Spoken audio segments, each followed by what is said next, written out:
Attention spoiler, ne reste pas si tu n'es pas à jour dans les chapitres de ce manga. Pour les autres, bon visionnage.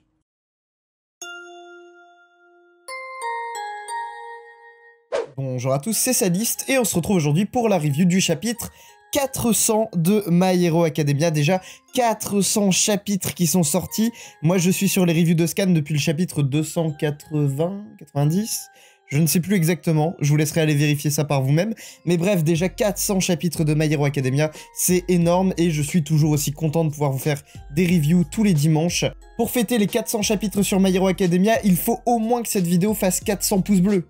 D'ailleurs, n'hésitez pas à vous abonner à la chaîne si vous aimez mon travail depuis maintenant plus de 3 ans. Bref, ce chapitre 400 s'annonce incroyable avec des révélations de fou malade et en fait notamment une révélation que j'avais déjà pré-shot il y a maintenant 3 ans, donc je suis vraiment un oracle. Rappelez-vous, il y a 2 semaines, on s'était laissé sur le chapitre 399 qui nous montrait Aoyama ainsi que Toru qui battait Kunieda, donc le vilain qui a des plantes, et on était également resté sur All Might versus All for One et ça s'était terminé sur un laser géant qui est donc une imitation de l'alter d'Aoyama, qui était tiré depuis une moto qui est donc une extension de Hercule, la voiture de All Might, et qui avait touché de plein fouet All for One. Voyons voir ce que ce chapitre 400 nous réserve. Bref, sur ce, générique.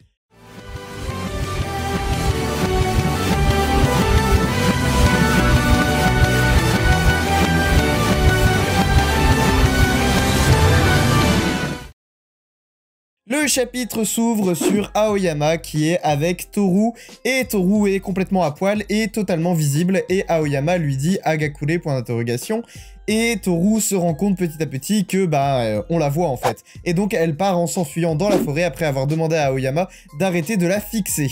On comprend ici qu'en fait, Toru, contrairement à ce que j'avais dit, n'est pas devenu visible à cause de la réfraction des rayons lumineux d'Aoyama, mais apparemment ce serait l'adrénaline. Le fait qu'elle se surpasse et qu'elle donne le meilleur d'elle-même, ça la rend visible. Mais du coup, c'est un peu contre-productif, hein. C'est pas vraiment un éveil d'alter, parce que j'appelle pas ça un power-up quand ton seul avantage, qui est d'être invisible, disparaît en une fraction de seconde dès que tu donnes ton maximum. Mais bon, en tout cas, c'est pour ça qu'elle était devenue visible. Aoyama demande donc l'aide de Agakure pour détruire toutes les plantes, puisque malgré la défaite de Kunieda, les plantes continuent de puiser dans les ressources des humains qu'elles ont transpercées, donc elles ne s'arrêtent pas de grandir. Il faut donc les brûler à l'aide des rayons lumineux d'Aoyama et de la réfraction de Toru.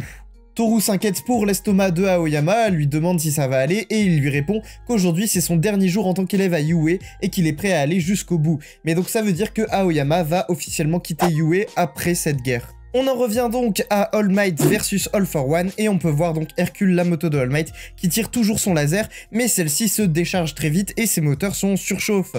All Might dit à Hercule de ne surtout pas s'arrêter et de continuer à tirer sur All for One, parce que tant qu'All for One est dans le laser, All Might maîtrise la situation.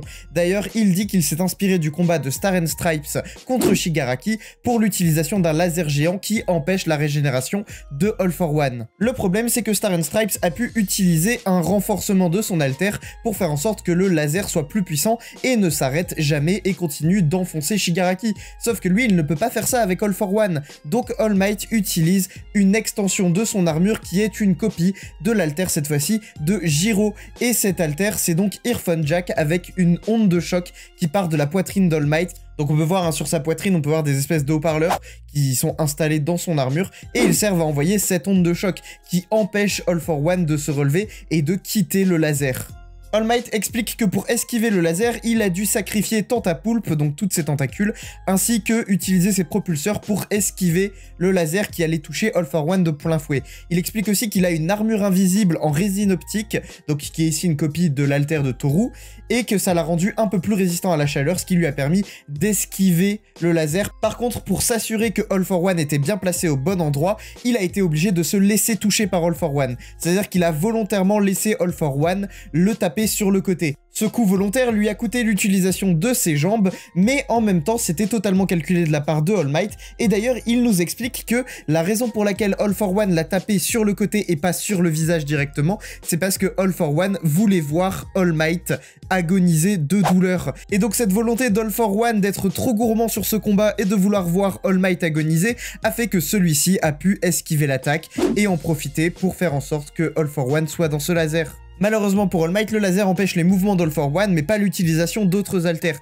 ce qui fait que celui-ci arrive à utiliser des espèces de tentacules géantes qui viennent frapper All Might de plein fouet, brisant par ailleurs l'autre côté de son casque. All Might utilise alors une nouvelle technique qui est cette fois-ci une copie de l'altère de Momo, donc l'Armor Morphing Creati, qui lui permet d'utiliser son armure pour composer de nouveaux objets, et ici il compose des espèces de boules, et il dit Binding Spheres Grape Juice, et en fait ces sphères sont collantes, et il les balance directement sur All for One, ce qui va coller les mains d'All for One contre le sol pour l'empêcher de bouger.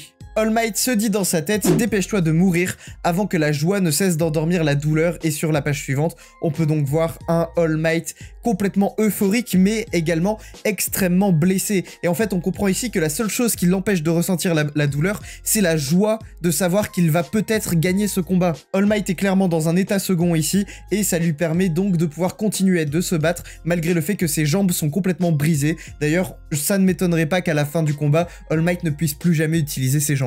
On cut sur quelque chose qui semble ne rien avoir avec tout ça, puisqu'on se retrouve cette fois-ci dans un autre pays avec une télévision qui affiche le combat de All Might et de All for One. Un petit garçon s'adresse donc à sa grand-mère et lui dit c'est qui le monsieur tout maigre. Elle lui répond qu'elle ne sait pas, elle ne s'y connaît pas trop en héros, et il dit qu'est-ce qui se passera s'il gagne ou s'il perd, et la grand-mère lui répond cette phrase qui finalement est un peu fausse.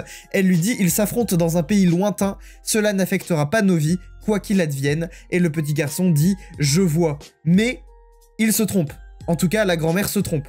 Elle dit que ça n'affectera pas leur vie, mais si All Might perd, All for One ne va pas s'arrêter au Japon. Il va essayer de conquérir le monde entier. Donc ça va forcément influer sur leur vie à un moment donné. Ce combat est d'ampleur mondiale, mais le monde entier ne s'en rend pas forcément compte. Tout de même, le petit garçon se met à prier pour All Might, ou du moins à espérer sa victoire, parce qu'on peut voir que malgré ça, il se sent concerné par la victoire des héros.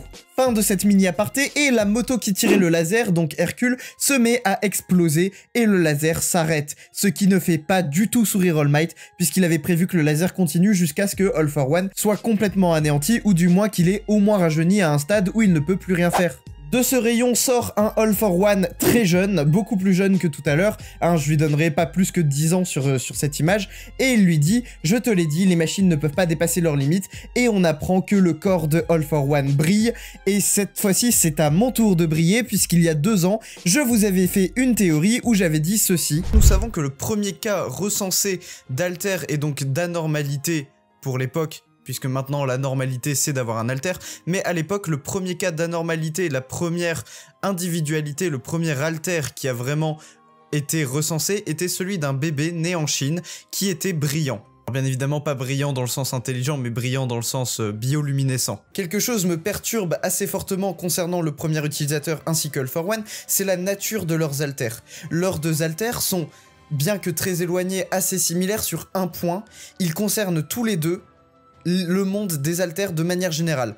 Pourquoi ces 2 frères ont tous les deux hérité chacun d'un alter en lien avec le phénomène d'apparition des alters, c'est-à-dire en lien avec les alters de manière générale. On sait qu'ils sont issus de la première génération d'alters, ce qui veut dire que les parents de All for One et de son frère n'avaient pas d'alter, d'accord? Donc All for One et son frère ont tous les deux hérité de manière mystique, donc ont eu un alter qui est apparu avec eux, qui est en rapport avec le monde des alters. Maintenant, si l'on revient au bébé brillant qui est né en Chine, nous savons qu'il s'agit du premier cas d'alter recensé. Ce que je veux dire en conclusion, c'est que, et si All for One, ainsi que son frère, étaient les 2 premiers enfants nés avec un alter? Et si l'origine des alters venait de All for One et de son frère? Et donc oui, je vous avais pré-shot il y a 2 ans que All for One était le bébé brillant et qu'il était à l'origine des alters. Donc maintenant vous pouvez me donner ma couronne d'oracle My Hero Academia puisque j'ai plus rien à prouver. J'ai enfin fait une théorie qui s'est avérée vraie et ça 2 ans en avance, je suis trop fort. All Might ne sourit plus et il dit sale gamin. D'ailleurs All for One lui fait remarquer, il lui dit t'es pas censé sourire mon pote. J'adore le fait que All for One dise à All Might mon pote, genre en mode c'est assez décalé puisque maintenant c'est un enfant de 10 ans et que All for One en a 50 voire 60 quasiment, il est à 57 ans à peu près, donc le fait qu'All for One lui dise mon pote ça me fait un peu rire. Mais tout à coup, on ne sait pas ce qui lui prend, All for One est immobilisé, il ne bouge plus et n'arrive plus à bouger. Il le dit d'ailleurs, quoi, je ne peux pas bouger? Donc qu'est-ce qui se passe? Est-ce que ce serait le contre-coup de son rajeunissement? Ou alors est-ce que ce serait autre chose? Foreshadowing de malade. Et en fait, c'était autre chose, hein. Du coup, la page suivante nous le montre. Il s'agit en fait ici de Stain qui est sur un planeur et qui dit « On saigne tous le même sang rouge, sous-entendu all for one. Sur ce point-là, tu n'es pas supérieur aux autres. Je suis capable d'utiliser mon alter contre tous les tiens puisque je peux t'immobiliser. » Stain qui rejoint donc la lutte pour aider All Might, et on arrive donc sur la dernière page qui est une double page. All Might sourit en direction de Stain, Stain lèche du sang qui était donc sur un rocher et qui est le sang d'All for One, et il dit à All Might, défonce-le All Might. Et c'est là-dessus que le chapitre se termine, pas de pause la semaine prochaine. Abonnez-vous, laissez un pouce bleu, activez la cloche, n'hésitez pas à me suivre sur les réseaux sociaux, Twitter, Instagram, TikTok, tous les liens sont dans la description. C'était Saliste et je vous dis à la prochaine pour une prochaine vidéo. Salut!